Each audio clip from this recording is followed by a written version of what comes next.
We thank you and praise you for who you are. We thank you this morning for the privilege and the opportunity that you have made available to us to come into your presence, to give you praise and to give you thanks. We ask in a special way today that you would minister to your people in a powerful way.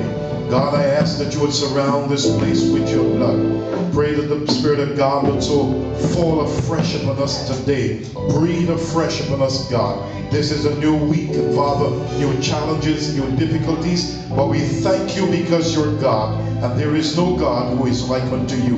And so this morning we commit this time of worship into your hands. We commit our worship leaders, our musicians, Father, our audiovisual people. We pray this morning, God, that every aspect of this service would lift up the name of Jesus and give you glory. We pray, Father, that every principality and every spirit of hell we bind in the name of Jesus. Your people have come to worship you, and every spirit of distraction remove in the name of Jesus, that your people will lock into you this morning as we worship you and give you praise. And may heaven look down favorably upon us today, God. We give you praise and give you thanks for all that you're doing and will continue to do.